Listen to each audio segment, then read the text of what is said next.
In the fabled land of Northern California, nestled in the Valley of Sacramento, two friends begin a journey to enlighten the world about their experience living life as a Xennial. But what is a Xennial, you may ask?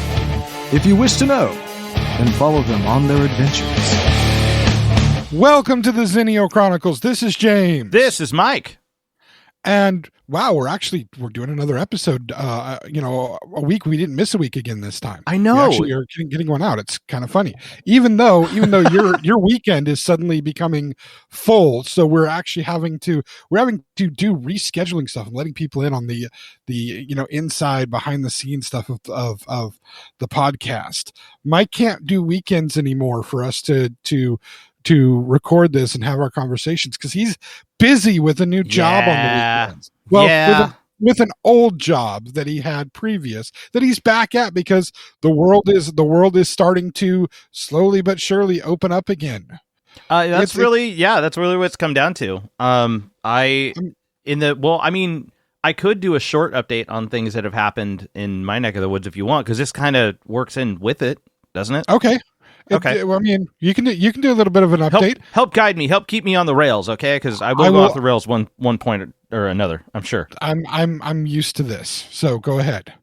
Okay, so it pretty much all started back at the end of January when I had a job at an awesome little place, working inventory for an awesome local. Have I stated that? Have I even talked about that at all? I mean, we've talked a little bit about how I like going to that place because it's got a lot of cool stuff. I don't know if we specifically mentioned the place. Yeah, but I don't want to give them any bad blood, and I might talk about where I was beforehand because I'm far beyond, like, there is absolutely zero animosity to what was done. The situation for clarity. Mike's no longer with this job not because of anything bad. They just literally didn't need him for the position anymore. Yeah, and it was just a position that wasn't necessary anymore. And he's friends with at least one of the owners, right? Oh yeah. I've been friends with one of the owners for years, and great guy, very active in the Sacramento music scene. One of those guys that when you see him at first, he can be rather imposing and possibly even a little bit terrifying. Oh, it definitely helped at shows trying to get bands off the stage that were playing a little too long. Oh yeah, he told me once or twice. Just freaking stand there. he was definitely the type that he would be quite intimidating, but really really really nice and super sweet guy. Oh yeah, and, absolutely. Very very amusing and talented musician. He was very little used kind of genre of parody metal, if you will, almost sort of. I guess. Yeah, that's a way of putting it. Metal. Yeah. And his songs amazingly dirty, amazingly hilarious. His stage show also amazingly dirty and hilarious, but really great guy. Started up this or did this business with a couple of different locations in the Sacramento area. Basically, they sell used things, and Mike was working for them for a while. And when I say used things, I'm talking used DVDs, CDs, records, but also used toys and memorabilia, and just a really cool place to shop if you're somebody like me who's a hardcore collector. I have found some really good Star Wars stuff at these locations. And Mike was there, and then they weren't able to keep his position, so they had to let him go. But no animosity, no hatred. I even asked him when it happened. I'm like, so do I need to not shop there anymore? Do I need to hate these people? He's like, no, man, everything was good. It was all good. It was, there's no issues. There's no problem. I wasn't like fired. They just didn't have the position anymore. So they couldn't keep me on.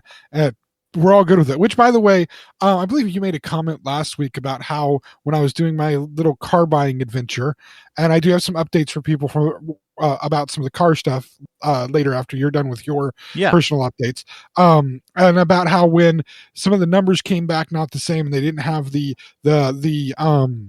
max care, the warranty stuff in there, how many people would have just like exploded and started yelling and screaming and whatnot. But I didn't, because I've been in those situations. I've been the salesperson. I've been dealing with the customers, and I know not to have that kind of feeling with it, right? Yeah, And exactly. I'm an easygoing, level-headed guy. You are that type of guy too. You've been in so many different situations where not only have you had to be the person that has had positions disappear at jobs or had to be let go from different jobs for various reasons, sometimes bad reasons. You just got, I'm sure there are times that you just got fired, other times where the position just wasn't there anymore. And then also having been somebody that has had to ask people to leave things. You've been in charge of 2 different bands. I'd say one of them you and the one of the guitarists were kind of the people in charge of that band, if you will. Would that be an appropriate description of that band? That one was kind of. I mean, not really, because that one was much more democratic. Okay. In that like that one was band, democratic. Yes, I can see that very one was much democratic. This one, your current one, not as much, because your current one was is mine. Yeah, that's something I started off on on my own. Yeah, it's a personal project. So yeah, but definitely. But even with the previous band, I know that there were times that members had to be asked to leave for various reasons. And you've been on all different sides of that, and so know the times when it's been an easy thing to leave something, as far as there is no animosity between people. It's just a mutual understanding that the relationship, whatever the definition for it is, working relationship, has to end. And then there's been the bad times, and this is one of those times. It was a good time insofar as, no, you weren't happy that you didn't have that job anymore, but you weren't angry at the way any of it happened. It wasn't a bad thing, and you hold no issues with the people. So you're like, nah, James, you can keep shopping there, which I'm glad for. I'm actually going shopping there today to look for things for 2 of my children's birthdays that are coming up in this month, because for some reason I decided to have 2 children in the same month.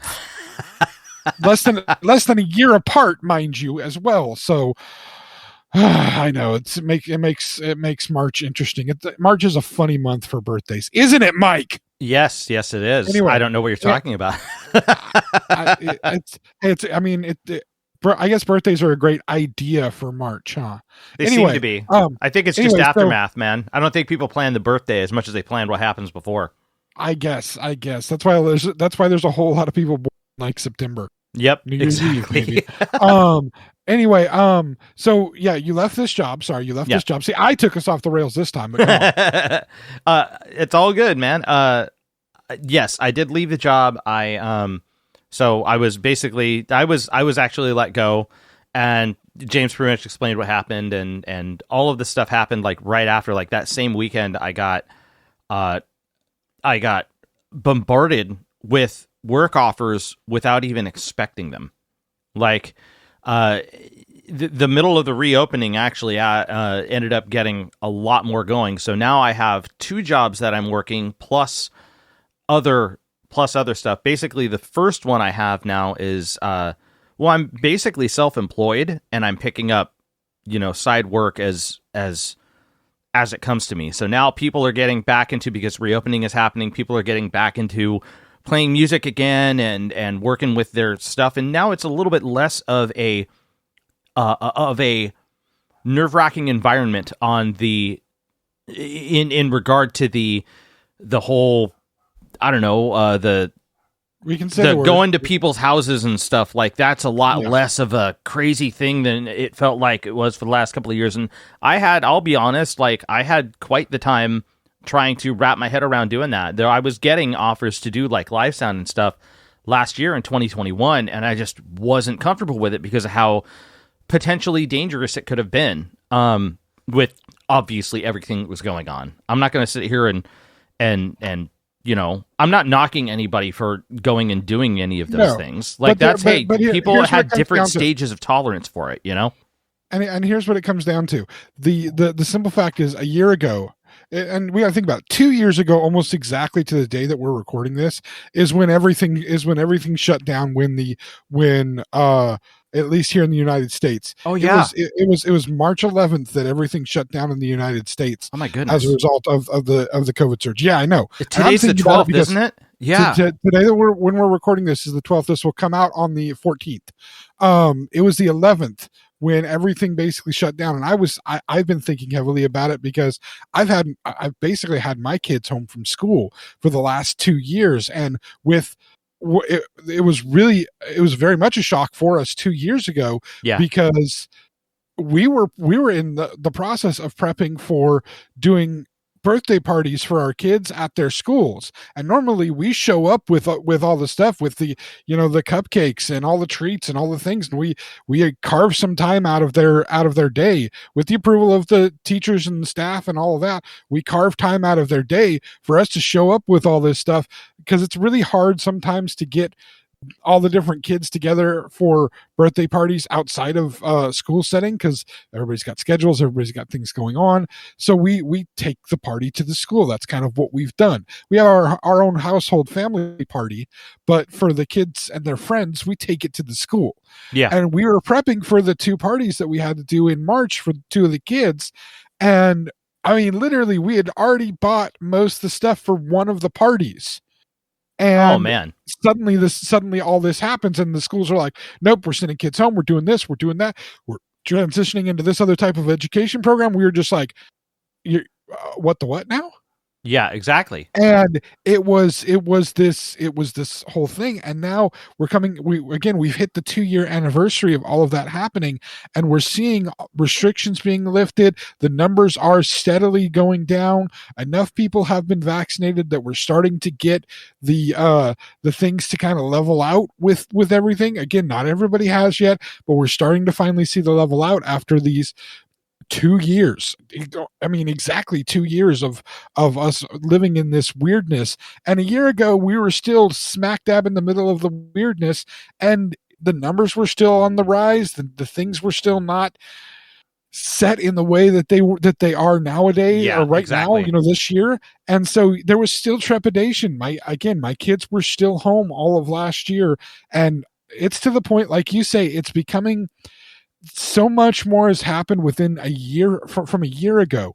So much more has happened. So many more leaps have been made forward. So many more people vaccinated. The numbers of people infected, and specifically people dying from it, are on the decline, because they have figured out ways to make it so people die from it less, either by being vaccinated or having better treatments to have people die less from it. And that's the thing, was to slow down transmission by not going out in public as much, not going out and doing things as much, and trying to be masked and limit things. Slow down transmission for long enough, keep the numbers of people being infected and sending it to other people for long enough that they could figure out how to, again, vaccinate against it, and how to make it so people didn't die from it. And we're almost to there. We're not to there completely, but we at least we are with the vaccine. We have the vaccine, but we are getting to the place better where.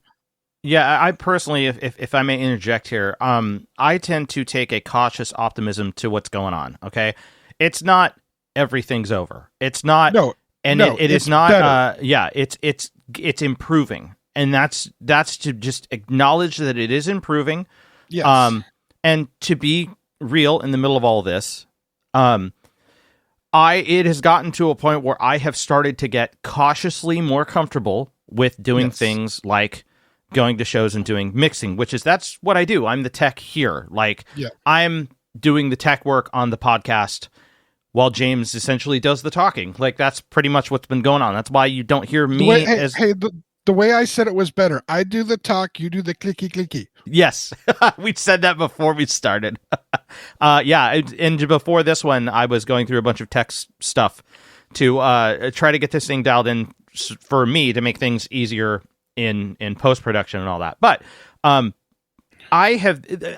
live music and music in general, music production, it's been my life, man. I have been all into it, and I have played a part in every single section of it. I've been, stage tech, back of house sound, front of house sound, studio production, songwriting, live music, playing, performing on stage, doing that. I have done this for pretty much my entire adult life. And when it stopped, I was very comfortable with not going anywhere, not doing anything, and waiting it out for a year or two. And as the years got by, it was really weird because I got kind of comfortable with not being Like, it's not that I was saying goodbye to doing all of that. I knew eventually it would come back. I will say this, getting the offer and coming out, and the only venue I'm doing live sound at right now is an outside venue. I still am not quite okay with doing things like, and this is a personal thing, like I said. Yeah. I am not quite okay with going to movie theaters. I'm not quite okay with inside major gathering stuff. Like, I'm not going to eat at a restaurant, even though it's okay. I don't blame people for doing it. I'm not, and that's a bad way of saying it. Well, I do not. I me- don't hold any here's- judgment to people who are comfortable with doing that at all. None. Yeah, Zero. and that's the thing is this 2 years has given an opportunity for people to some extent express where their comfort level is in things. Yeah. And at least have reason to do it. And that's the thing is while things are getting better, and they are getting better. They over the 2 years they've gotten better. From a year ago, it's gotten better. It's not back to normal yet. We're not back to the way the world was before, but it is better than it was. But you still need to work on things on your personal comfort level. To your example, you're saying that you personally still not comfortable with theaters, still not comfortable with dining in at a restaurant. Right. And the thing is, and also, like you said, you're not in judgment of anybody else doing those things because it's their comfort level. I'll give you an example. I'll give you an example from my wife and I. We were with the whole I talked last podcast about the grocery outlet incident and the guns drawn on us. Initially that night, the restaurant that we wanted to go to was a different restaurant. And we, after we left the whole grocery outlet debacle, we drove by this other restaurant. It happened to be Chili's.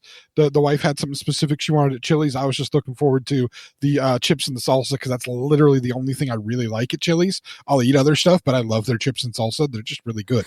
Yeah. We drove past Chili's. Which every time I love driving past that because it's also right next to an In-N-Out Burger, and I taunt my wife every time we drive past In-N-Out Burger because I dislike In-N-Out Burger. She flat out hates it. The one time she had an In-N-Out Burger, the one time she had it was the first time I ever had it, which was with you and announcer Scott on the way to the Metallica concert we saw, the last Metallica concert all of us were lucky and we enough to recommended the hell out of it too. You did. You and Scott were like, "Oh, this is it. great. This is great." And we went there to eat it, and it was literally the most disappointing thing of the night, other than having to sit through a set by Machine Head. I don't think Machine Head's a particularly bad band. I'm just not a fan. They're not a bad band at all. I'm just not a fan. I will say that it was disappointing that Rob had to be stuck on one side of the stage because he was stuck on a cable. When I was like, you could go to a Guitar Center, it's 6 p.m., you can integrate a small wireless setup. They have them there. We know you have the budget. And this is Mike the Tech. Yep. That's the disappointing part. Can't you ask Metallica if they have any extra things that you can use? Because Metallica's got like 20 of each thing. Well, yes, they do, whatever. But that is not and they've got like backup reserves and stuff. But the reason why they have 20 of each of each, like say wireless unit or microphone, is because they've also got 20 guitars. And it's not like borrow a guitar from Metallica and integrate it because it has to be configured and integrated. That is different. All that stuff is handled at, chances are what happened, and I can speculate this, but be very accurate with it. So chances are what happened is it failed at the end of sound check. And they didn't have the capability to integrate a piece, but a single simple piece is not a big deal. You take it, you hook it into an input jack, you make sure that it runs, and you're done. Although they could have probably erred on the side of caution and said a cable is more reliable, let's just use a cable, which is fine, but again, disappointing. You could have dialed this shit out before, but you would have had to have done it during actual sound check to make sure it would survive a show. I know that full well, but again, this is still able to do this though. That's not impossible. This is exactly the all the stuff that's been clouding in Mike's mind for the last 2 years. But anyway, back to my example. Right, exactly. I haven't been able to exercise this, and so we back to the example, and I'll let you come back. Yeah, go for it. So we drive past the Chili's. I give the wife grief about the In-N-Out Burger. You want to go to In-N-Out Burger? No. Okay. Like demon voice from her.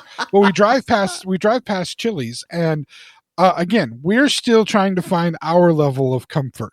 We Mhm. do our date night stuff, and part of our actually saving money on date night and not buying a bunch of stupid crap, especially since we bought another car, is that we've started taking advantage of something I set up again before the pandemic. I had set up myself with a movie club thing where I get discounts at a certain chain of movie theaters.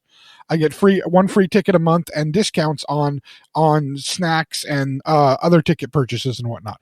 So we're like, okay, since things are opening up a little more, let's see about going back into the movies. And there was a discussion about that, and it's similar to what happened with the restaurant. We drive past the Chili's, and the parking lot is full. And we look and see in the windows, and there's tons of people in there. And we're like, we had talked about, okay, are we ready to go sit in a restaurant? Let's try it out. Let's see what we can do. Let's see how comfortable we feel. And we drive past that Chili's, and it is just jam-packed full of people. I look over at my wife. She's like, no, that's too much. There's too many people in there. And that's when we diverted and went to Denny's instead and had the most amazing pancakes ever, because Denny's was relatively empty, because Denny's isn't necessarily as popular anymore. And we sat way off by ourselves, away from other people. They let us choose where we wanted to sit, and we were away from other people the entire time. But same thing with the movie theater. We went and actually saw a movie last night, but we've picked movies that either don't have the huge box office draw, or when they did, like when I went and saw the Spider-Man movie, because we talked about a couple podcasts ago, me going to see the Spider-Man movie. We picked them. We went to see them after they'd been in the theater for a while, and we've picked, because I can buy them online, buy the tickets online through the app that I have. They show you what tickets have been bought within the theater. Ooh, and we've selected seats. We sit right next to one of the edge, the side of the theater. Right? I give the wife has the seat right next to the edge. I sit on the inside, and we've picked seats away from other people, with it giving us like multiple row and seat distance from other people, and are still fully masked unless we're eating popcorn or drinking while we're inside the theater. Yeah. But we're still, we picked theaters that are relatively empty. With the movie we saw last night, it was one of the smaller theaters at the location we went to, but it was still a decent sized theater. There were like 12 people in that movie, including us, watching this movie. Wow. Because it wasn't necessarily a big blockbuster movie. It was Death on the Nile, which is the new Hercule Poirot movie. Kenneth Branagh directed it. It's from the Agatha Christie novels, the old detective novels. Is that if I can, I think I remember. Is this the same type of book series as Murder on the Orient Express? Same exact series, same exact main character. Oh, cool. Okay. Yeah, same series, same everything. Okay. So we figured that wasn't going to be a big theater draw. We liked the first one. We also liked a lot of the actors in there. Yeah. So we were really interested in going to see it. When I bought the tickets for it, there were very few tickets that were sold, and we were, like 7 seats away from the nearest people to us. So we're like, you're on one comfort level of these things, where you're not ready for the theater yet, not ready for the dining in experience. We're, I think, maybe 1 or 2 steps up, where we're okay to go to these things, but we specifically pick the things that are very, very limited amount of people in them, not packed full of people, not any of that, not very busy. We still go for having more than enough space. So we're maybe at a place where you might be in 6 months to a year, whenever you're ready to do it. We're at that point where it's like we're testing the waters, but we're still not going into super busy places. We're still trying to look for places that we have enough space for distancing, but to slowly integrate ourselves back into the normal world. And I mean, we're even in discussion at this point in time as to when we start sending our kids back to school, because they are having some issues with keeping up with things. There's we see that at this point, not being there is being a little more of a problem with some of their academics. And so we're already discussing, when do we feel comfortable doing this? When do we start moving this back into play? And that's the thing, is everybody's at their different levels of this, but that's for the last 2 years, we've been dealing with getting to where we can start at our own personal paces, moving back into some of the norms of society. I don't think everything will ever go back to how it was pre-pandemic, but Right. at least there are some things that we can slowly, at our pace, at our comfort level, move back into. And this seemed to be these opportunities for you to do this outdoor thing. That's almost a perfect aligning of, you get to go back and do this stuff that you have enough knowledge that literally you can remember a concert from back in 2008, 2009, whenever that was. You can remember a concert from then and what happened, just from me saying I didn't like the Machine Head gig, and you're like, yeah, it's because of this, and he should have done this and this and this. This is the knowledge that's in your head and the passion for this kind of work that has been on hold for 2 years, and you have the capability to bring it out with this job that gives you the best possible scenario, being an outdoor gig. So you have the air circulation, you have the space that you need for it, and you also only have it's a weekend gig, so it's a weekend commitment to this. So it's not like a 5 days a week commitment to have to be involved in this. Exactly. And that's kind of, it's like a perfect storm for what would be the way to slowly bring you back into the things you like to do while staying in your comfort level. Exactly. That's what it really gets down to for me, on the processing level. But I will tell you that considering all of the bits and pieces and points of it, because with me, I very much am just paying attention to all the little tiny details, and it's just like, it's like sirens going off all over the place. That's what it's felt like going out in public for the last 2 years for me, right? Yeah. It's been so god-awful overwhelming, and this situation really kind of brought me back down to earth a little bit. I wouldn't say that I was trapped in my own head or anything like that. I think it was just that I was really trying to process so much information all the time about trying to be aware and trying to be active, trying to be proactive, trying to make sure that because I'm looking out for myself, and I'm looking out for my wife, and those are the only two people that I'm really considering, because everybody else is going to go and do their own thing. But the two of us are very much a team on this. So both of us were approaching every potential public situation, hanging out with friends. We haven't had people over to our house in years, aside from the parents dropping by for 15, 20 minutes or something like that. And then that's it. Yeah. I mean, I haven't jammed in a room for almost 3 years. And that was because life got in the way in 2019, and then 2020, everything got in the way. So nobody has been over at my place. I was there to pick up a freaking coffee table. So I physically had to come into your house to get the coffee table. Yeah.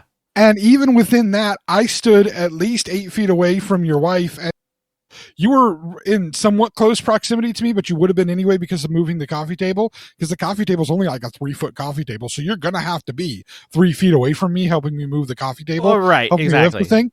But we were still doing the mask thing.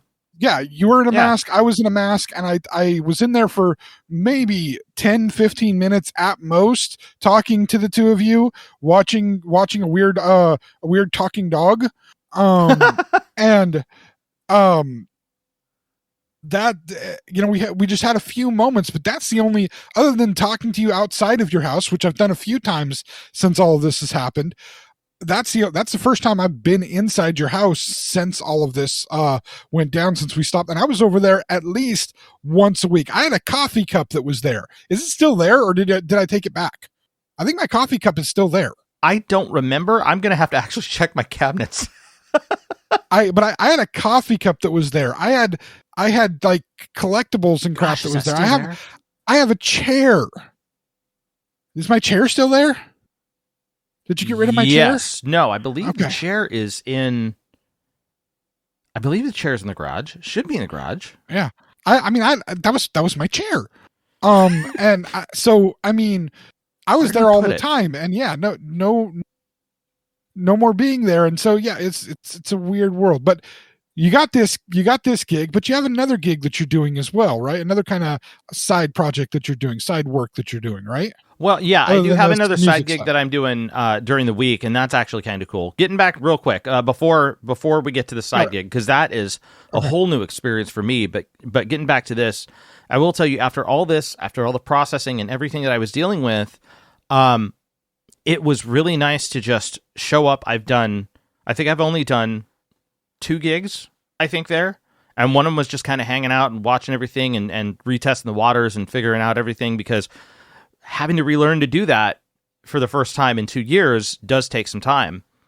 And it was just, I'll tell you, like, it was so nice to sound check a kick drum and to, tell the band, all right, hands up for what do you want, your feedback and your monitors and all that, and then to run out into the middle of the field and I'm doing this digitally with Wi-Fi, so I've got an iPad in my hand and I'm running all over the place.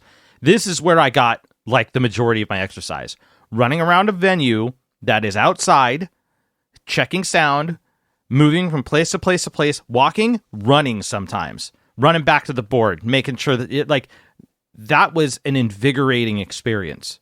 That I realized how much I missed it. Yeah, and I can liken that to when I did the play I did 3 years ago when I came out and did that play at the Merry Wives of Windsor. Yeah, doing that again after all the years it had been like 18 years since I'd been on stage. The first couple of days was really was a little bit. I had a little bit of trepidation doing it, especially once we got to the stage. It was like, I remember all this stuff, but it's been a long damn time. And then suddenly it was like, get out on that stage, and it felt right. It felt perfect. It felt great. Yeah, it just felt like home, man. And it was just hit your blocking, do your this, do your that. Yep. Communicate with people. So I get it. I get the feeling. Yeah, I cannot wait. That honestly, like, lit a fire up under my ass for everything else that I've been, looking at doing. I want to get, like, I do recording, like, in my house, and obviously I've got the home recording system for podcasting, but I'm talking like I've done an entire album with another band where they brought in all their musicians, and as nerve-wracking, as frustrating as it could be working with other people sometimes, especially those that are not experienced with the whole workflow of everything, I'll tell you, that's where I get, that's where I get my where I let's be real about something. Let's be real about something. You said you have the recording stuff to be able to do a podcast. Doing a podcast with the recording stuff that you have is kind of like leaf blowing with with the solid state boosters that they use to launch the space shuttle into orbit. Okay, that's the best analogy that I can come up with for using any jet engine to leaf blow. That's the best analogy that I can come up with, because I know people that podcast with an app on a tablet and just have a microphone hooked up to that.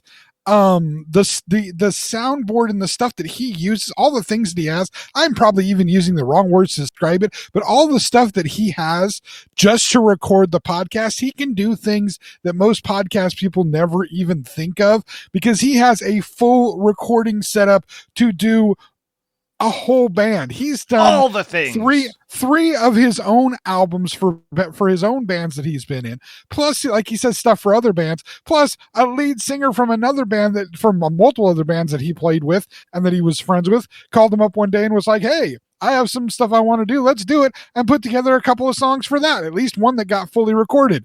And it's just like, what he has is way, this is like, it's literally like, okay, I see one bug, I'm going to drop a thermobaric bomb on the house and destroy that one bug, as opposed to just a rolled up newspaper to kill the bug. That's the level of like way more than you need for a podcast. I have seen some shit though. That isn't it nice though that you can start thinking about, I can finally use all of this stuff to do more than just make sure that that me and James don't sound completely awful when I put this online. That's gotta feel good. Like, I spent so much money on all this stuff and all I do is this podcast with it for the last 2 years. Damn, I need to do more. Dude, I'm telling you, I even in prep because I was working, like, this stuff wasn't making me money. Like, and it honestly doesn't make me all the money. But when the shows stopped and the retail gig stopped, because I was working a retail gig before, which wasn't making me much. Like, the fact that I was technically making less money doing, because I qualified for unemployment like most other Americans did when everything stopped and everybody was furloughed and all that kind of stuff, because I was furloughed too. But the fact that I wasn't spending money on gas or going anywhere means that it gave me some extra funds to actually fund some certain studio equipment that has been sitting for years, not used yet. And you're right, I am chomping at the bit. Like, you think that you think that the stuff that I've been working with now, like, I've seen some people actually do stuff that's like, I like your comparisons. I think they're great. But I've talked to some people that have been able to get some shit that's like, it's like hiring NASA for a monster truck rally. Yeah. And man, it makes me want to have a monster truck rally. Like, I want to bring a drummer in here and record in the living room and do all the things. Like, I have been waiting to be able to do this. And, it made me miss it so much. Like, I didn't realize how much I missed doing all this, and it made me so ready. Like, I'm so ready, man. I want to do stuff, but again, take it at a proper pace where it's as safe as it could be, you know? Yeah. Well, you just need to set up, you have a big enough porch. You can just set up like a hazmat shower on the porch and just have everybody have to come in and hazmat shower themselves and then pop into clean suits and they'll be good coming in the house. Yeah. Fair. That's totally doable. Anyway, we're going to take a break at this moment in time. When we come back, Mike is going to mention a little something about his other side gig, his making things. Yes. I will be giving an update on the toasted marshmallow. God, I love that title. That was fantastic, man. Oh yeah. And other misadventures with James's new car, including the wife has jokes. Again, wonderful. It wonderful. Isn't enough. It isn't enough to call me a grapefruit. There's more. And I know now for sure what that grapefruit comment meant. I know. Plus, we may or may not get around to mentioning the weird talking dog. So we'll be back in just a minute. All right. Hey friends, this is Mike from the Xennial Chronicles reminding you to subscribe to our YouTube channel. You can also follow us on Twitter and Facebook at Xencron, spelled Xenchron, to keep up to date on all things TXC. And please check out our official website, theXennialChronicles.com, or if that's too much to type, Zencron.com. Thanks again for listening, and now, back to the show. And we are back, everybody. All right. So, oh God, I just realized something. What? Hold on. Wow, I just had a brain moment. So today's the 12th, right? Hold on, a brain moment? I had a brain moment, yes. Today's the 12th, right? Yes. And this will be, when we're talking. People will be hearing this on the 14th, right? And we intend to record again on Thursday because Mike doesn't have weekend availability now. We're going to be recording on Thursday nights. Oh, yes. Do you know what Thursday night is going to be? Yes. Thursday it is going night to be, will be. Yeah. Oh, continue. You go ahead and announce. Yes. Oh, sorry. You just said it. I'm sorry. Yes. It'll be St. Patrick's Day. Yes. So you know what's going to happen on Thursday night's podcast. I am quite sure that I will be joining you if you are considering. I'm just making. Are we of the same mindset here, sir? I am making the announcement now that that Thursday night is going to likely be a drunken podcast. Hell yeah! I am there because I know I'm making at least one big enough, just single one, possibly two corned beefs. I do not make cabbage because I like cabbage, but I like Brussels sprouts better. So I make Brussels sprouts and I make them in my air fryer because they're amazing in the air fryer. But I will have Brussels sprouts, corned beef, and my red potatoes. and I will have Guinness. I will most certainly have Guinness. Oh wow! Oh, And I like this. I like this I figure idea. by the time because we're doing this in the evening, I figure by the time that we're doing this in the evening, I will probably be at least 2 Guinnesses deep, maybe 3, and so we will see how much fun we're going to have with multiple Guinnesses at that time. Oh my goodness! Oh, we are Of going course. to go off the rails and just be dumb. So, I mean, aren't we usually anyway? Yeah, I mean, we might this as will be well even do more it so. right. Oh my gosh, the This may remnants be even of more a so. the remnants of a St. Patrick's Day podcast is going to. Oh my gosh. And maybe since we're not going to announce the exact day, we can also talk about something else that is happening sometime this coming week. That's another big event that'll be happening the week. We'll talk about that on Thursday too. We'll be drunk enough to talk about it. Oh, boy. If for some reason this may require some editing on your part, if for some reason anybody says the exact day, you can bleep that out since it's maybe considered personal protected information. I don't know, but. That's up to the person. That's up to the person whose information it is. But anyway, it just hit me as we came back on here. Oh my gosh, we're gonna have a St. Patrick's Day episode, and Oh, no. I will be imbibing, which means that today I just need to buy more Guinness because I have some, but I think it's the Guinness coffee brew one, Yeah. which is really good, but like that's not what's appropriate to be drinking on St. Patrick's Day. That'd be man. appropriate to I'm drink the there. next morning. But I work the next morning, so maybe I work the next morning. We'll see. But man. anyway, all right. Back to what we were talking about, which I believe we were leading into talking about your other gig that you're doing, your side thing that you're doing. Yeah. Okay. So I have the live sound stuff that I'm doing starting to open up on the weekends, and we and like James said, we're going to be doing our podcast. We're going to be recording on the 17th because I have my weekends closed up now. So during the week, however, I have a relatively banker's hours ish job, which is kind of nice. I actually got a phone call in the middle of this whole. So what happened? The weekend I was let go from my previous job, I started getting phone calls all over the place. The first one was for the live sound that I was talking about, and the second one was one where there was a gentleman that actually hit me up that does like other live entertainment stuff, and he hit me up for some live entertainment equipment. He needed like juice for a smoke machine or something like that, and I was Hold on a second. Other Yeah. live entertainment stuff, is that like code for strippers?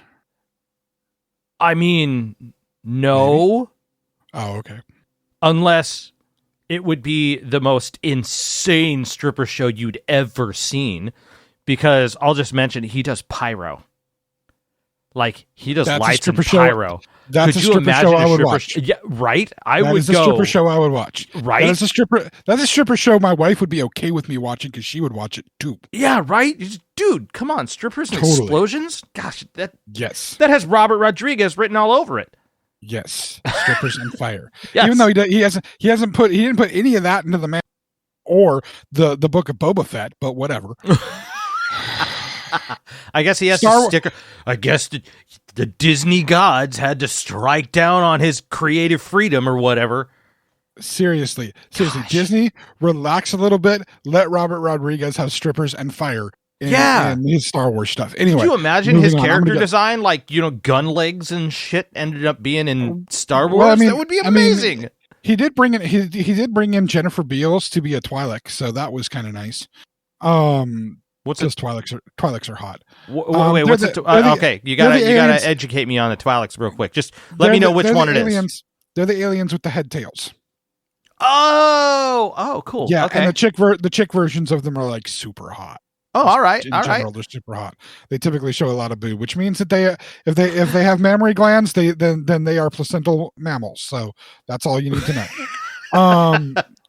Anyway, I'm just saying if they have mammaries, they are placental That's mammals, your- which means that down below they should be very similar to Oh humans. my That's all you need to know.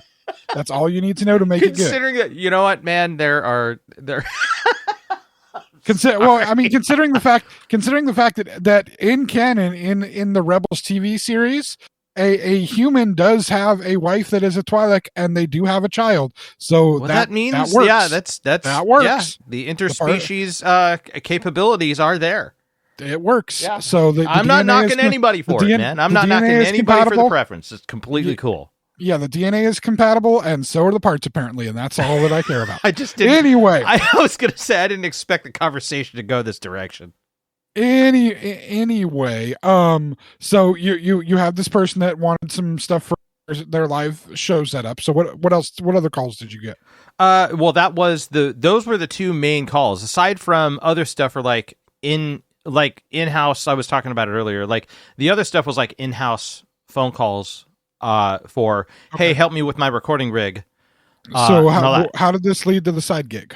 Okay, so this led to the side gig because this gentleman hit me up for fog machine juice that he needed for an upcoming gig, and he was like, "Hey, are you still at insert previous music related retailer?" I can't remember if I said it, but I'm just going to avoid it.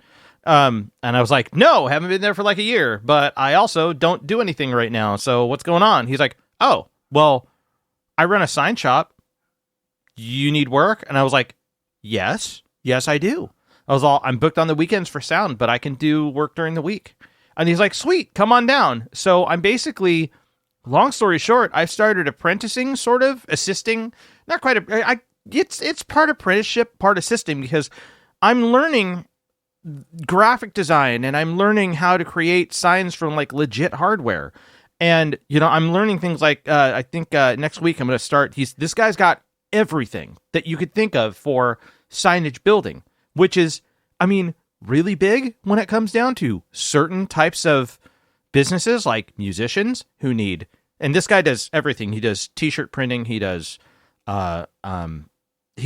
embroidery, but also like metalworking for signage, neon bending. And he does other cool stuff too, like banners and vinyl print and that kind of stuff. And I'm sitting here looking at this going, oh my goodness, this is like the other half of all of the things that how it made stuff I would like to do.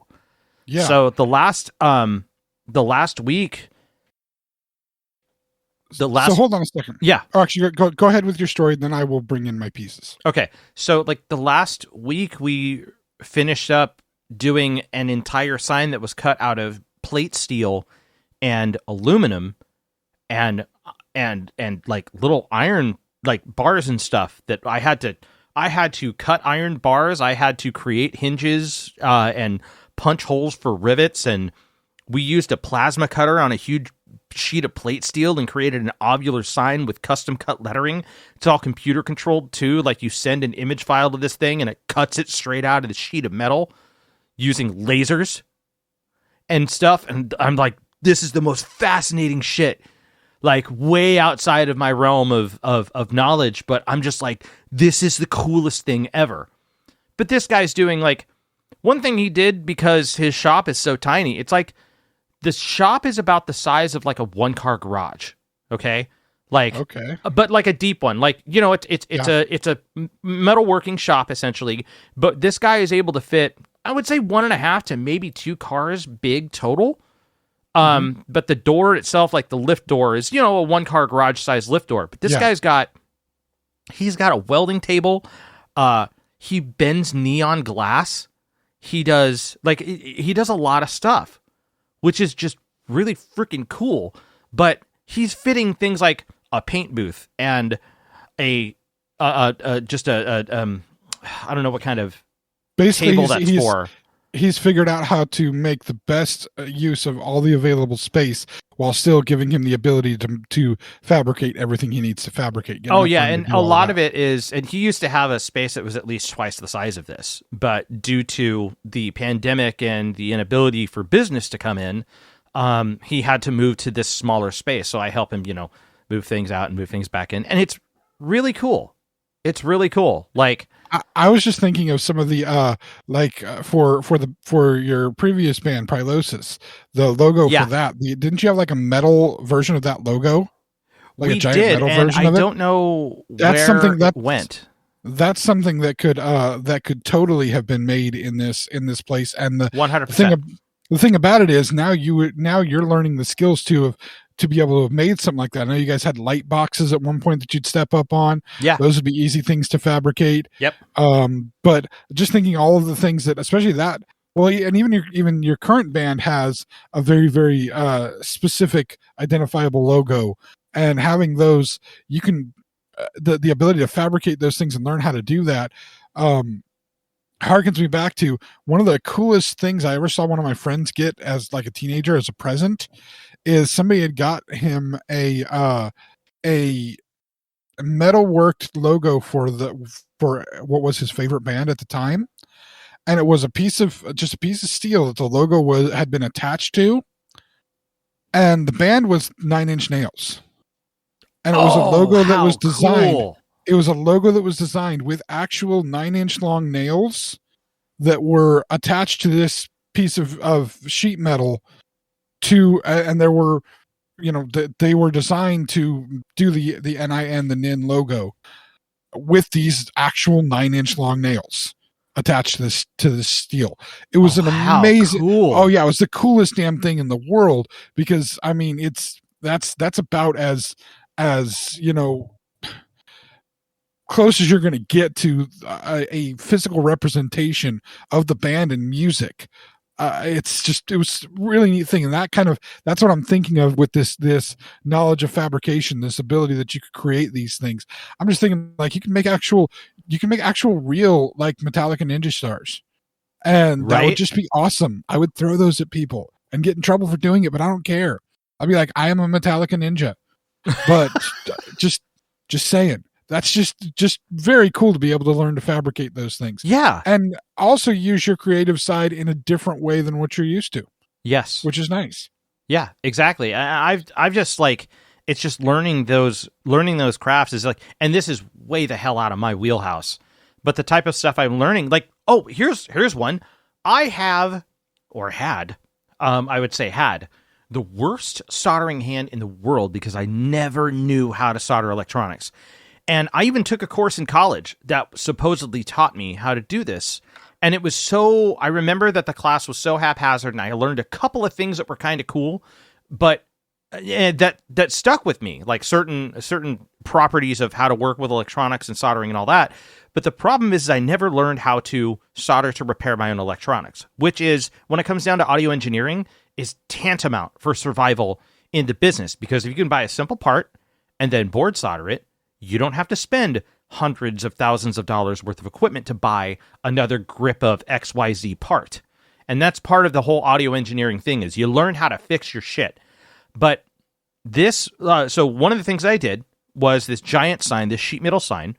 We actually put an underglow underneath the letters. So the letters were sitting on top of this. So this sign is a big ovular sheet, and we TIG welded, which is basically, it's like electric welding a bolt to the back of a piece of sheet metal. Think of it that way. Okay. So we TIG welded bolts, and then we drilled holes for the locations of those bolts so that the letters were sitting exactly on the sign.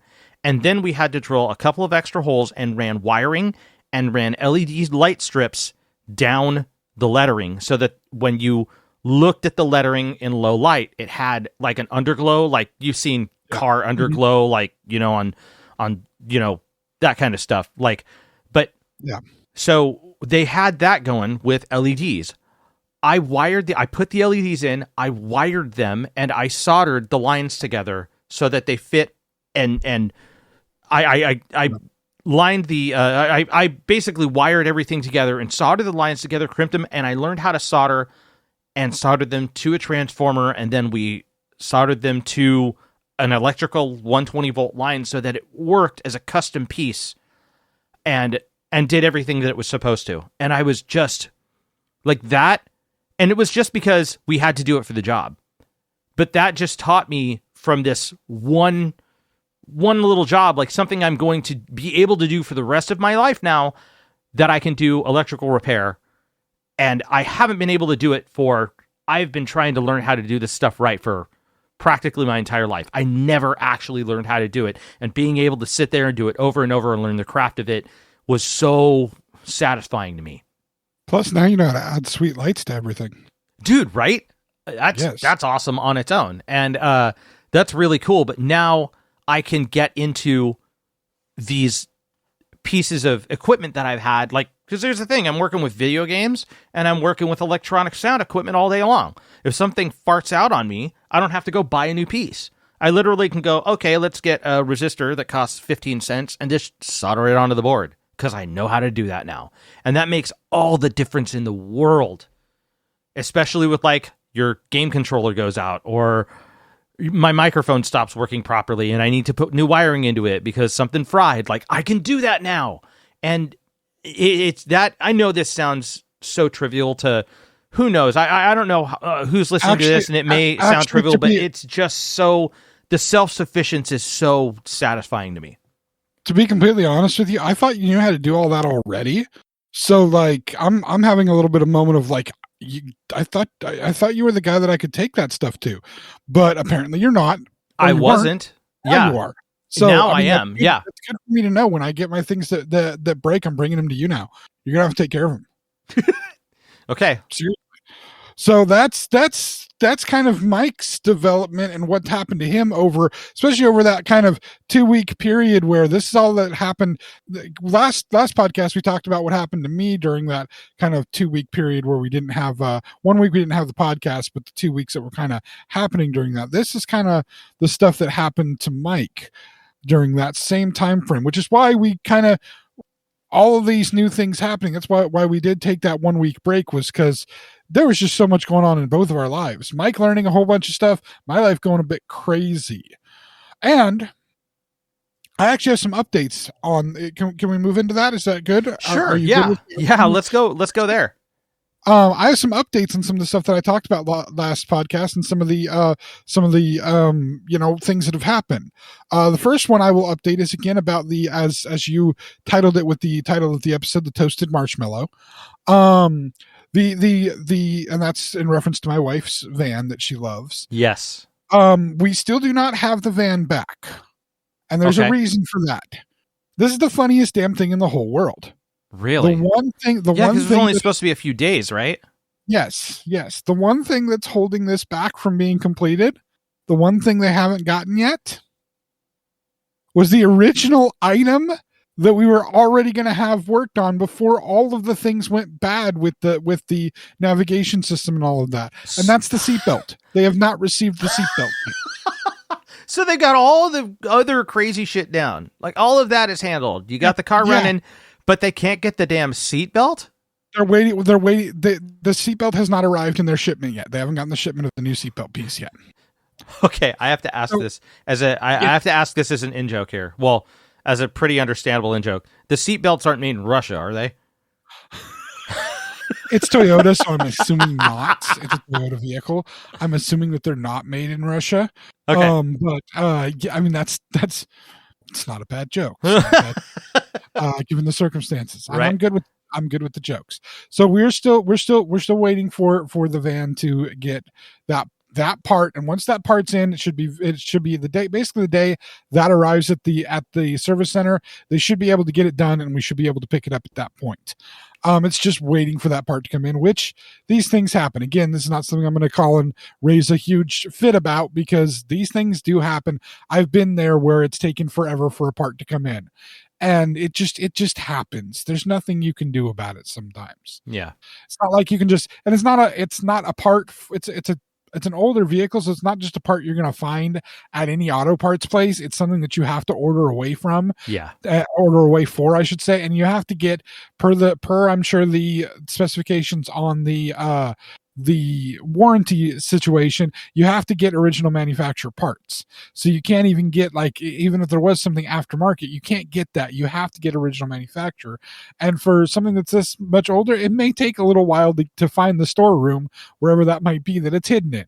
It's not just something you're just going to go to any store and buy. So that takes time sometimes. You know what? I have a similar situation with that. Please go on with yours, and I'll let you know, because I'm waiting on something too. It's just one of those. It's not like it's something that is a normal replaceable part that you always have to deal with, that you can just go and get anywhere. Yeah. You know what I mean? Exactly. Yeah, What's the one you're dealing with? So, one of the things that I'm doing to help expand my studio capabilities is, I may have mentioned it here, I don't know. Have I mentioned the tape machine thing? Like me looking for it and learning how they work and all that kind of stuff? I don't know if I have on the podcast. To me, I don't remember for sure if you've discussed it on the podcast, but you mentioned it to me. Okay, so long story short on it for everybody here, I got the bug about working with analog equipment when I replaced a cassette player that I had integrated in my piece, and I started looking up and basically learned via just searching on YouTube, looking on YouTube, that tape machines got a lot more affordable. And what I'm talking about, tape machine, we're talking like old school reel-to-reel tape that was used in professional grade studios that before people were recording with computers, right? So later market tape machines they retained their value for a pretty good amount of time, but the tape machine in a home studio used to be like Cadillac level status, where you would, now they're not as well sought after, but there has been very much a resurgence in old school analog equipment for just younger generations in general. So tape a lot of the time is kind of like what everybody it's very sought after in the recording studio setup, where people make what are called plugins for it. So it's just basically something you could throw into digitally recorded stuff to kind of make it sound like tape a little bit, and people really like it, but nothing beats the real thing.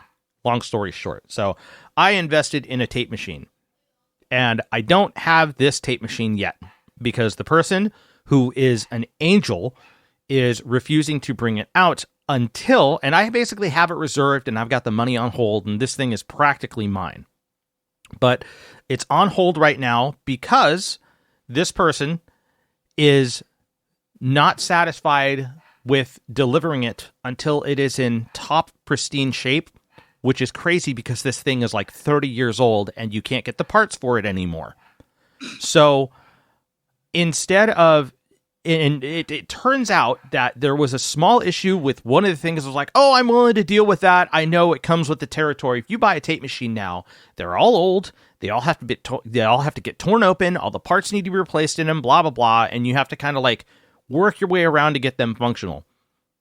This gentleman is refusing to bring it over to deliver it, this thing is dude, it's like a 150-pound machine that sits and stands from the floor, and it stands like 3.5 feet tall so that you can operate it and all this kind of stuff. The reason why he's not doing it is because one of the pieces was a little wonky, and it turns out that the piece that needs to be replaced is a spring for like a tension arm that holds the tape tight while it's playing, which is very integral to the operation of the machine. But this part isn't made anymore. You can't go call the manufacturer that still exists because they don't have it in their archives because this thing is 30 years old. So I now have had to sit here and hunt and wait for him to try to find this piece from someone. He couldn't get it, so he finally got a hold of me, and I have to go eBay this piece so that I could then get it to him so he can install it properly and make sure that it operates full well before I get the machine. But in the meantime, the trade-off on this is the fact that I'm going to get a perfectly working piece ready to go when I get it here. So I'm not like losing my mind over it, but it's been close to a month wait to try to find a spring that probably cost 15 cents for the manufacturer back when it was made, and it's probably still a 15 to 25 cent piece of equipment. Yeah, I'd buy like 5 of them, just because if once you find it, it's like however many you have, I want them all, right? Because I don't ever want to have to worry about this. Well, again. The problem is in order to find the piece, in order to get an example of what the piece is as a fully functioning piece first, I had to buy the assembly the spring was attached to, and that cost me $70. Dear God. So, and I was like, I am going to invest in this piece because, like, I'm getting a killer price on it too, and this guy's being so, he's being so good about it, that I'm like, no, I'm buying this piece. Like, you're giving me a deal on the piece, and I'm not going to talk about how much I'm buying this thing for or anything. I don't want to jinx it, but I will talk about how much the part is. The part is $70 for the assembly, but once I find that part, I can get that piece, and I can get a match for that piece and buy 20 of those damn things if I can find out what it is, because machined parts are practically the same. You just need to go and find the right hardware store that holds it. Yeah. You get the match, you're good to go. You can buy those things in a box. Yeah, and buy as many as you can, so you don't have to worry about it again. Yeah, and then turn around and flip them on eBay for more. Yeah, so that's what we're waiting on for the marshmallow to come back home is the single seatbelt piece, and so that's great. But this had an interesting result here at home. The wife had an appointment that she had to get to, and she had the option of she was hoping her van would be back in enough time, but it wasn't, because it's, again, still not back. So she had the option of either taking the truck from the household to her appointment, which is a vehicle that she's comfortable in driving, or taking my new car, which she hadn't driven yet. Now, I will add that a few years ago, the wife had some issues with driving in general. She had gotten to a point where driving made her very, very uncomfortable. She didn't like to do it. She had to work her way back up to being able to drive, even being able to ride in vehicles, because there were some issues with her for a while. Nothing specifically happened. She was just going through a time. Understandable. The van was something that she fell in love with because it was a larger vehicle, but doesn't feel like a large vehicle. Those vans specifically have a very car feel to them, as opposed to like the giant boaty feel you get with certain SUVs or other types of vans. It's a very, very, very comforting feel, a lot of room and space, and yet it's not that big a vehicle. It's deceptive in that way. And she's become very happy with driving that van wherever she needs to go. But that wasn't her option. She had the truck, which she's driven many, many times before, or this brand new car, which she hadn't driven at all. And so she actually made the choice to try driving the new car. Oh, really? Ah, okay. She drove the new car. And of course, she gets to her destination, and she goes and makes her first mistake in the new car. Oh, no. And almost has a heart attack because she was worried. Obviously, just like I got worried every time. I believe I said last time on the last podcast, when the tire pressure sensor first showed up on her van, I was freaking out that I had broke her van. And it was just tire pressure sensor. But I was in full panic mode. Oh my God, I don't want to break her van. She was in full panic mode because the design of this car, this Mini Cooper, you do not use the key to start it. It's one of those newer cars where you don't start with the key. It's not a push button start, which is the more common thing for the non-key starting vehicles. You know about this, right? Yes. Many modern vehicles, you don't stick the key in to start it, you push a button. Yes. This one, because of the goofy design of this thing, the kitschy design that these minis have, it doesn't like to use buttons. It likes to use toggle switches.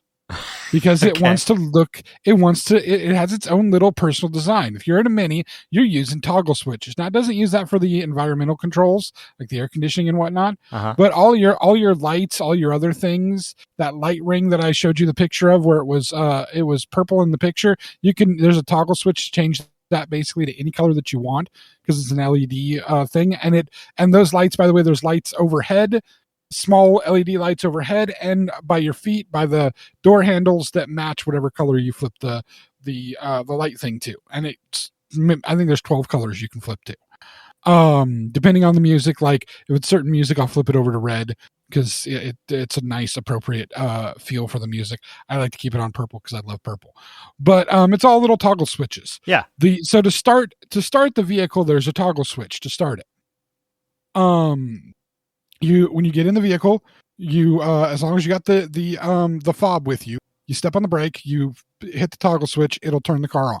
If you're not on the brake and you hit the toggle switch, all it'll do is turn the electronics on in the car. So like when you turn your key to the electric position, the power position, but not start it. Yes. Okay. So you also do that to stop the car, or turn the car off. Not stop the car, but turn the car off. So when you're parked, you step on the brake, hit the thing, it will turn the car off. Right.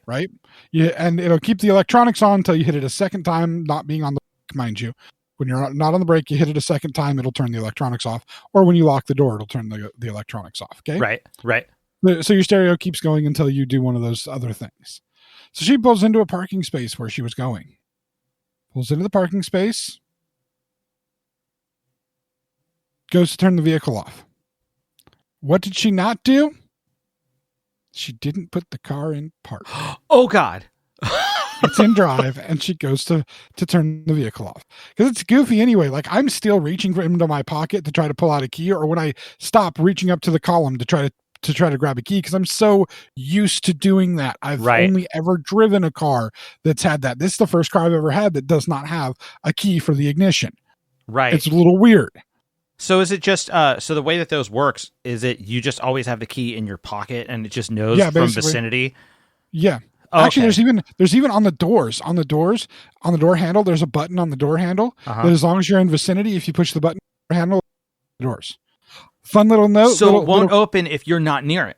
It's exactly if you're not near enough with the fob. Fun little note. Something that is a mini thing. If you hit the unlock button on your fob, it unlocks the doors, right? Like you expect it to. Right. If you hold the unlock button down, it'll roll down all your windows. Whoa. Okay. It's a thing that I don't know if other cars have it, but the minis have this. Basically, you want to air out your car before you get into it, so you can unlock it and air it out. Oh, that's cool. So if it gets a little too hot or anything like that, yeah. Or let's say you just come out of the grocery store and you're putting groceries in the back of it, you can unlock the car, right?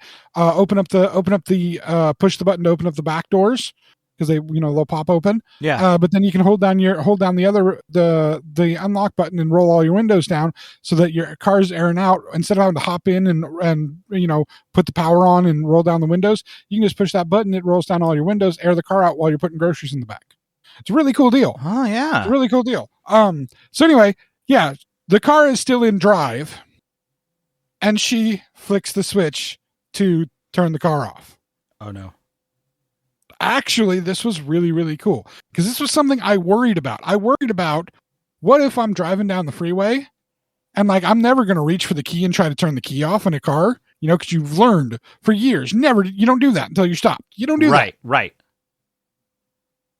What if while I'm driving down the freeway, I accidentally flick that switch? What's going to happen to my car? It had me worried. Had me like, what's up with this? Okay. Well, there's the screen I showed you that had the music on it, right? Yeah. The infotainment screen. Yeah. It pops up on the screen. You can't do that right now. The transmission is engaged. It's a warning that pops up on the screen. She didn't tell me if there was any dings or anything, dinging noises to warn you, but a warning pops up on the screen. You can't do that right now. I'm afraid I can't do that, Dave. And she puts it in park and she tells me about it afterwards. She's like, I thought I'd broken your car for a second. I was like, oh my God, I broke his car. And it did this. And I'm like, to be completely honest with you, I am so glad you did that because I was wondering what the hell might happen. And I didn't want to try anything to possibly break it, but I was worried. What if you accidentally flick that switch at some point or another? Is there a safeguard built in? There is a safeguard built into most modern transmissions that if for some reason you're in drive and you're moving and it shifts into reverse or park, it'll shut your engine down. It'll just completely shut off your engine so that you don't destroy your transmission. As a safety? Oh, that's killer. Yeah, don't try it to see if it works, but it does work. I've accidentally done it before. I have a vehicle that the gauge on the column when you shift does not read in the right place, so you don't know if you're in drive or in second. So sometimes you have to jimmy it a little, and I try to go into neutral to see if I was into to be able to pop back down into drive. Well, I was about going 20 miles an hour, no gas, just coasting on a street, and somehow it accidentally popped into reverse, shut everything down. Started back up, still worked fine. But I'm just saying, don't try it, but they do have that in vehicles. It does shut it down so you don't just shred your transmission. Dude, my mind is going places with this, just with this consideration. With all the crazy new, it sounds crazy new high-tech nuts, right? And it's making us both sound old as shit. But this car's the car's 6 years old. My car is 6 years old. 6 years old? And it has all this in it? It's a 2016 and it has all this stuff in it. And yeah, so for us, this is all oh my God, this is new because all we've ever had is that's all you've had is older cars. So this stuff is this is the stuff that the younger generation that's been in cars for years. It's no, right. Well, yeah. I didn't have any new car for years. Right. Exactly. So now imagine this is I think this may be the Xennial / Gen X / elder millennial type issue with newer with newer cars or with the this is our cursive. You know what I mean? You know how boomers are always around about like, oh, you want to fool the kids, like just write all your notes in cursive, like, which is hilarious because they can still read them. Yeah, no, it's such a misperceived thing, but this is like, it's making me think that this is going to happen. Like, give it another 5 years, and a first driver is going to pop into an older car like an '89 or something like that, and they're going to be like, "Where's the button?" And you're like, bitch, button? No. What are you talking about? No, you stick the key in there and you turn. It's like, well, it's like having your brights, the thing that's on your brights. Yeah. Be a little knob on the floor that you have to step on. Wait, the high beams is a knob on the floor? No, that's what it used to be. That's what it used to be in older cars. I didn't know that. Like in cars from like the 50s, 60s, and 70s and whatnot. Oh, see, that I didn't know. It's a knob on the floor? Well, it's not rather than in the console, like in the main console on the front? It's kind of a push button. Now, is it high beams or headlights in general? High beams. Okay. It would be set up to where your left foot was, where your left foot would be. And so when you're driving at night and you have your regular lights on, you'd be somewhere where you need high beams, you'd step on that button and it would turn the high beams on, step on it again, turn them off. That was on older cars. Oh, so man, that sounds like a terrible idea. You're going to use your clutch foot for the... Typically, I don't know if it did the beams. Well, I don't know if it did it on stick shifts because I never drove any stick shifts and my family never had them. Yeah, I know it was on automatics. But like the truck that I don't know if you ever remember the orange and that I used to drive. That was my parents'. It was a '76 Chevy pickup. No, I don't think I remember that one. That one may have been already. I may have already broken that one before we became friends. Because I know you remember the Sunbird, but I do remember the Sunbird. But that truck had one of those had the button there because that's, again, I think all the way even into the 80s that's where the high beams was on a button there. So that's another one that like if you've ever seen the meme where there's it looks like it's the floorboards of a car and there's a round button and they ask you what that is, that's what it is. That's the high beams. It's the high beam button? That's the high beams. I'll be damned. Yeah. Wow. So that's one I feel of those, like I just learned a secret code. That's crazy. That is one of those things that depending on the age and depending on which pieces of technology that you've been a part of. I mean, this is a car that has adaptive headlights. And so they only this one has adaptive fog lights. So the fog lights will come on when it senses that it needs to have fog lights come on. I'm speaking my new car. It's also got, you can set the light, you can turn the lights onto this position and it shuts the lights off with the car and turns them on with the car. You don't have to worry about your lights being left on after you've turned the car off because that doesn't happen with this thing. I'll be damned. It's automatic. The van from the wife's van, the Marshmallow, that also has lights that you can set it to automatic to where you have daytime running lights, and then when it gets dark enough, it becomes nighttime lights, and it will shift on you and turn the lights on inside for you. The Mini, the new Mini, it also has windshield wipers that are they sense it when it's raining and will automatically start.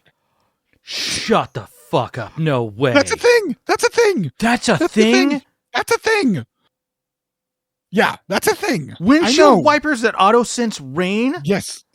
And it's not just this Mini. That is a common thing on cars now. I don't know if it's necessarily stock. Windshield wipers. Dude, like we're like one step away from actual flying cars at this point. This feels like the fucking future, man. Are you kidding me? But it's not, though. And no, we're not even close to the flying cars. Oh my God, what would have to happen with flying cars? Could you imagine the horrors with that? But anyway, yeah, these are all little things that are totally foreign to us because we've not had new enough vehicles. And so I'm learning all these wonderful things with this car. But yes, so she attempted to shut it off with, which I've shut off a car while it's still in drive and then freaked out because I couldn't start the car again. Couldn't figure out what was wrong, and then realized that it was in drive. Shifted it over to park or neutral. By the way, most automatics, you can start them in neutral if there's something wrong with park. They just won't let you start them in reverse or drive. There's a block that stops you from doing that. Wow. But I've had that where I thought a car was completely dead because it was in drive and I couldn't get it to start. Shifted it, Noticed it was in drive, finally shifted it into park. It started just fine. I was like, oh, I'm stupid.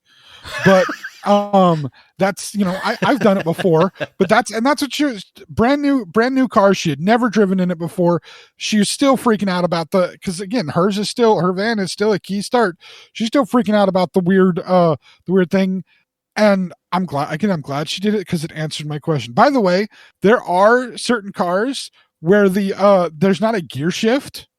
There's a knob, there's a dial that you turn to turn the gears. And they actually stopped producing them that way because there were people that were destroying their cars by thinking they were turning the volume on the radio or changing the radio and grabbing the knob that was the transmission knob and turning it. Oh no. Yeah, that was a thing bad. for a while. That was a thing for a while. Oops. Yeah. But anyway, she got the opportunity to drive it. I asked her afterwards what she thought of it. She's like, it was all right. I said, so you like it? She goes, a little bit. I said, so you like it enough that you're cool with me having it, but you don't like it so much that you're going to steal it from me, right? She's like, yeah, that's a good assessment of it. I'm like, perfect. That's exactly what you want. Car. That's exactly how I want it to be. Wonderful. But then she, as we were talking more about it, and she's like, yeah, no, it's great. It does this. I'm comfortable riding it, driving it. I can drive it if I need to. I just remember when I first saw it, I was just thinking, no, I'm not going to tell you what I was thinking. I'm like, why aren't you going to tell me what you were thinking? Because it's not good. I mean, it's funny, but it's not good. And I'm like, you called me a grapefruit. I mean, I can deal with you being funny if something's not good. She's like, well, when he pulled it up at the place and I went out and looked at it, all I could think of was, that Chris Farley thing. I'm like, what Chris Farley thing? I'm like, oh God, I know what you're talking about. She says, yeah, the thing, the fat man in a little coat. All I could think of was fat man in a little car. Oh no. And I'm like, seriously? You saw my car and all you could think was fat man in a little car. She says, yeah, that's Chris Farley, right? And I'm like, that's what you're worried about? That you got that right? That it's Chris Farley? No, oh man. And I'm like, you know what though? You're totally right. Cause I was actually kind of thinking a similar thing, fat man in a little car, but that's just brilliant. So this and grapefruit, I get what you're saying, honey. And she goes, no, I'm not saying that. And I'm like, yeah, I get what you're saying. She goes, you're not going to do it, are you? I'm like, oh yeah, I will. No, you're not going to do it. This is not going on the podcast. Yes, it is. It's totally going on the podcast. Oh yeah, that's worth it. And then the best part was I actually forgot about it to an extent. This is a couple nights ago we had this conversation. And this morning as I'm getting prepared for the podcast, I'm like, oh, babe, you said something really funny the other night. And I don't remember what it was. And she's like, oh, I did. You were going to put it on there. I can't remember it either. I legitimately believed her. I believed her that she couldn't remember it because we had talked about it and she knew it would be funny on the podcast. And then I'm sending you pictures of my newest find, which we'll talk about. We'll hopefully talk about next week because I should have them by next week. Because by the way, I did order those. I bought them. You did. I bought them. Of course you did. I had to. All right. I hope I foreshadowing for next Thursday. Podcast. That's the time we need to. That's the time we need to talk about it. We need to talk about it on Thursday's podcast. I hope I have them by Thursday. That would be amazing. But anyway, I sent those pictures to you, and I'm looking at my other pictures in my thing, and I see a picture of the car, and I'm like, fat man in a little car. She goes, oh my God, yes, that's what it was. I said, okay, I had to remember. That has to come out. That has to come out in the podcast. She goes, I'm sorry, that's really what I thought of. I'm like, no, it's perfect. I mean, compare me to Chris Farley, I'm good. So yes, I am the fat man in the little car. I love it. And I have a name for the car. Oh, what's the name of the car? I have created. Are you willing to share said name on the podcast? I mean, you did announce that you have one. I am going to share the name because I will eventually be getting a license plate cover that has the name on it, just like we got the marshmallow cover for the wife's car. Yes. Which I can't send pictures because I don't want to have to cover up the license plate number so you don't see it. Right. But it exists. But anyway, because it's well, let's see if you can make a guess. It's you've seen at least one picture of the car. It's white. It's got a black interior. There's some black trimming around it. Yeah. And it's me driving the car. So what would you think would be an appropriate name for a car that's white with some black interior and designs? What would be appropriate? I would say something akin to tuxedo or something. For me? I mean, you got the white and black kind of. It's a little reverse tuxedo to me because the majority of the car is white. Exactly. Right? Like the exterior of the car is white, the inside is black. Else. Yeah, I think it's something else. The majority of it is white. The exterior is white. The inside has black. Nothing else coming to mind? Not immediately, no. You know what is? My mind is blank because I'm being quizzed. That's the problem. You're having the quiz blank then. I'm having quiz blank. Yeah, I got quiz blank going on. Okay. So what we thought about naming it even beforehand, but driven it more. I would completely agree with the name.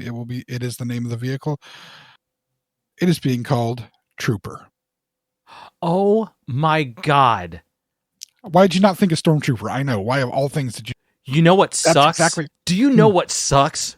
Is the What? first thing I thought when I saw the outside of that car was that bitch has to look like a Stormtrooper on the front.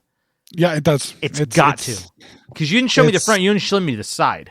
I'm only showing you And I the was side. like, It does, that thing it does looks like a have little bit of Stormtrooper. If he doesn't call it something like that, I'm going to lose it. I don't know why I blanked. See, again, quiz blank is all that happened. I didn't go back to like I barely remember dinner 2 days ago. I'm not going to remember what I thought a week or so ago when you showed me. I'll get you a picture of the front of it. Please, I would today. love to see the front. I would love to see the front of the car. But yes, the name of the car is Trooper. I actually I've gone through a couple of seat covers that I've had to return that I didn't for the car. Because I do want to have some seat covers in it, but I found some nice Star Wars ones that hopefully won't move around because this Mini's got little weird seats and they were moving too much. The seat covers were, But I found some that say Star Wars on it, and I'm going to refrain from any stickers or any other things. Although I did find out the other day that Minis, again, the customizable geniuses that they are, there's so many different things that you can get to customize your Mini in different ways with different designs and colors and whatnot. Mm-hmm. A lot of Union Jack stuff, and I'm not putting a Union Jack on any of my stuff. Nah. I'm not British and I don't want to be. But they do have what are called badges, which are little metal badges that you can attach to the front grille of the car. Oh my God, you have car gibbets. I have I can get car gibbets, yes. Is this not the perfect vehicle for me? Oh my God. It is so my car. Okay, yeah, that's your car, dude. That's your car. It's so me. Anyway, Car we've gibbets. gone on Jeez. car gibbets. I'll send you pictures of those. Anyway, that's the updates that we have. We didn't get to talk about the talking dog, but you know what? I think the talking dog will be a funny thing to talk about on Thursday after Mike has imbibed a few. I think that will be amusing. Yes. So, you'll definitely want to check out next week's because it will be the at least somewhat drunken podcast episode for St. Patrick's Day. Yeah. Which I think is just brilliant and amazing. A little more relaxed. Mike, chilling. Where are people going to be able to find the Drunken St. Patrick's Day podcast and this one as well? Well, you could be listening to us on our website, theXennialChronicles.com or Zencron.com, if you don't want to type that much. And if you have any podcast listening apps, go take a look for us. Find us. Search for the Xennial Chronicles there. You're going to see us on most of the major ones. You know, Google and oh my gosh, I'm blanking. Apple and all of those as well. That evil Spotify one. The evil Spotify one, we're still there. We don't really have the pull, you know. We can't just say we don't want to be at that one. We can't really do that. So we're not at that point that we can make that kind of not yet. Because it's like, I mean, if those people want to listen to us too, okay, please. Not please yet, do. but I will say this. We would like to get that kind of clout. So if that's the case, please, if you do not know about this, please do, because it helps us get like internet famous and stuff. We do also have a YouTube channel. And if you are not listening to us on YouTube, go to YouTube right now and go search for the Xennial Chronicles there. And if you're listening to this podcast on YouTube, please go ahead and hit the like button on the on the video itself, because this does come out in video format. Also, make sure that you hit the subscribe button as well. That is next to that like button, or just subscribe to the channel right there on the search for YouTube. That'd be great too. And also, there is one more thing to do in relation to that, James. What is that? Click the bell. That's right. Make sure you click the bell right next to it so that you get notified the next podcast or even video. When we get a wild hair up our ass, we'll put a video out too. Yeah. At some point, that's going to happen. Sadly, I spent my microphone and camera money, not microphone. Sorry, my cable and camera money on a new Ninja product, which we'll also talk about. Oh next dang! week. Oh yeah. See, that's foreshadowing for the next week. It is not it's not the Ninja you think of. Oh man, I've got to. Oh man, we had a whole thing about this. You talked about you want that. Anyway, we will talk about that. We will talk about that next week. While you're there checking our stuff out on YouTube, Facebook too, but YouTube, you're checking out our stuff. You're subscribing. You're clicking the bell. You're liking. You're doing all that stuff. Please make sure to check out Mike's 2 other YouTube pages. Chronicles Games. This is a gaming show that he does with his wife. Show is a good way to put it, I guess, where they're playing video games in chronological order of the story of the video game, not in order of release. Basically, it's Mike playing video games badly and also doing voiceover acting badly. When you're done, dry reads are hard and enjoying. I guess not for actors, but anyway, you know, playing a riff multiple times in time to a click track is hard for non-musicians like me. Fair. So I mean, you know, whatever. Speaking of that, if you want to learn more about how to be a good musician, check out Mike's other YouTube page, Ruling Note Music. Did you like that transition? I like that. That was good. Thank you. This is page where he talks about all things music, stories about different bands, albums, gear, information, recording information. I mean, with all your stuff that you have, you should be putting out a few more of those videos. Anyway, thank you for listening to us today, and we'll be back again next week. Y'all have a good one. Thank you for tuning in, friends. The journey continues next week.